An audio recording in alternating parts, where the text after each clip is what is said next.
नमस्कार, मैं महेंद्र शास्त्री डिवाइन मोक्ष में आपका स्वागत करता हूं। सभी दर्शकों को मेरा प्यार भरा नमस्कार, जय माता दी। कथाओं के माध्यम से आपको मैं बताना चाहूँगा कि क्यों हुआ था भगवान शिव को पार्वती से मोह भंग। ऐसी कौन सी बात थी, ऐसा कौन सा कारण था कि भगवान शिव को अपनी ही अर्धांगिनी से माता सती से मोह भंग हो गया। दर्शकों, होता क्या है कि जिसे हम बहुत ज़्यादा मानते हों अपने इष्ट को, और उसके बारे में अगर कोई परीक्षा लेना चाहे तो चाहे वो अपनी पत्नी हो, चाहे वो पुत्र हो, ये वैदिक रीति कहती है कि उससे मोह भंग हो जाता है। जैसे आपने जिसको गुरु बनाया है, जिसको भी आपने गुरु बनाया है, गुरु शब्द से अंधकारा, रू शब्द से प्रकाशा। गुरु कौन है? जो अंधकार से प्रकाश की तरफ ले जाता है। और आप कहीं ऐसी जगह खड़े हैं जहां पर 4 लोग बातें कर रहे हैं, आपके गुरु की निंदा कर रहे हैं, आपके गुरु को अपशब्द बोल रहे हैं, तो आपका रिएक्शन क्या होना चाहिए वहां पर? या तो आप उस व्यक्ति का मुंह तोड़ जवाब दें या फिर वहां से चले जाएं। क्योंकि गोस्वामी तुलसीदास जी लिखते हैं कि गुरु की निंदा सुने जो काना, श्रवण रंध्र आई भवन समाना है।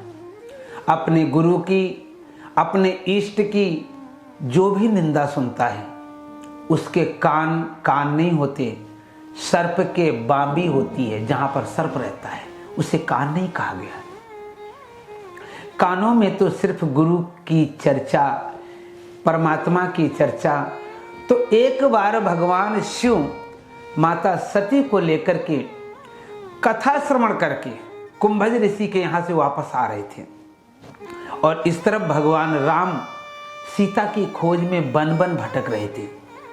शिव ने जैसे ही भगवान राम को देखा तो प्रणाम किया, जय सच्चिदानंद घन श्यामा।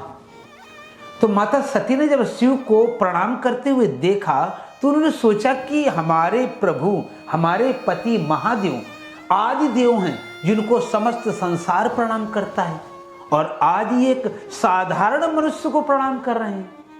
तो मन में संदेह आ गया। आगे जाकर के सती मैया ने भगवान शिव से कहा, प्रभु आपने जिनको प्रणाम किया है वो कौन है? भगवान शिव मुस्कुराए और बोले, देवी ये साक्षात हमारे प्रभु राम हैं, ये विष्णु हैं, ये मेरे इष्ट हैं। पर मां सती को विश्वास नहीं हुआ तो भगवान शिव से बोले कि क्या मैं इनकी परीक्षा ले सकती हूं? भगवान शिव को थोड़ा सा अचंभा हुआ कि जगत जननी सती अभी कथा सुन के आ रही है। कथा सुनने का मतलब है कि मन के समस्त प्रकार के विचारों को खत्म हो जाना, एक पॉजिटिव विचार आ जाने। लेकिन कथा सुनने के बाद भी नेगेटिव विचार उनके अंदर भरे पड़े हैं। तो भगवान शिव को बड़ा आश्चर्य हुआ और उन्होंने कहा कि मुझे लगता है कि सती की जो बुद्धि है वो भ्रमित हो गई है। अगर वो कहती है कि मैंने इनका प्रभाव देखना है, ये कौन है, तो मुझे रोकना नहीं चाहिए। भगवान शिव ने सती से कहा, जाओ, लेकिन परीक्षा जो लेनी है वो मर्यादा में रह करके लेनी है, अमर्यादित नहीं रहनी। सती गई और सती ने जाकर के सीता का वेश बनाया। जैसे ही सीता का वेश बनाया और जहां से राम लक्ष्मण आ रहे थे वहां सती आगे आगे चल पड़ी सीता के वेश में। तो भगवान राम ने हाथ जोड़ करके प्रणाम किया और बोले, मां तुम अकेले ही घूम रही हो, भोले बाबा कहाँ हैं? अरे जैसे ही सती ने सुना, पैरों से जमीन खिसक गई और आंखें बंद करके बैठ गई। जैसे ही आंखें बंद की तो चारों तरफ राम सीता लक्ष्मण, राम सीता लक्ष्मण, राम सीता लक्ष्मण। ये दृश्य देख करके आंखें बंद कर ली मां सती ने और तुरंत वहां से दौड़ करके भगवान शिव के पास आई। भगवान शिव ने पूछा, गई थी परीक्षा लेने, कैसा रहा? तो झूठ बोल दिया।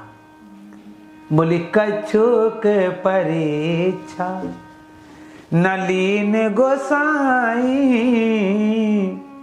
और कीन प्रणाम तुम्हारी नाई। जैसे आपने प्रणाम किया था वैसे मैंने प्रणाम किया है। भगवान शिव ने आंखें बंद करके देखा, ओहो इन्होंने तो हमारी माँ का स्वरूप धारण किया था।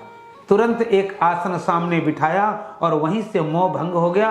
बोले आज के बाद तुम मेरी पत्नी नहीं हो। शिव संकल्प, भगवान शिव ने वहीं पर संकल्प कर लिया कि आज के बाद मेरा सती का जो रिश्ता है वो समाप्त हो चुका है। शिव संकल्प कीन मन माही और या तन सती भेंट अब नाई। आज के बाद हमारा और सती का रिश्ता समाप्त हो गया। बंधुओं, भगवान शिव ने वहीं से सती का परित्याग कर दिया और आगे जाकर के आपको कथानक रूप में फिर कभी सुनाऊंगा कि कैसे सती इतनी ज्यादा दुखित हुई कि उन्होंने उस शरीर का परित्याग कर दिया। कहां पर? कनखल में, हरिद्वार में, अपने पिता की यज्ञशाला में जाकर के अपने शरीर को भस्म कर दिया। भगवान शिव प्रभु राम को अपना इष्ट मानते हैं और भगवान राम भोले बाबा को अपना इष्ट मानते हैं। जब भगवान राम ने रामेश्वर में शिवलिंग की स्थापना की तो उस शिवलिंग का नाम रखा गया रामेश्वर। भगवान शिव ने कहा कि रामेश्वर का मतलब ये होता है कि जो जिनके राम ईश्वर हैं, और इस तरफ भगवान राम कहते हैं कि रामेश्वर का मतलब होता है जिसके राम के जो ईश्वर हैं वो कौन है? वो भगवान शिव हैं।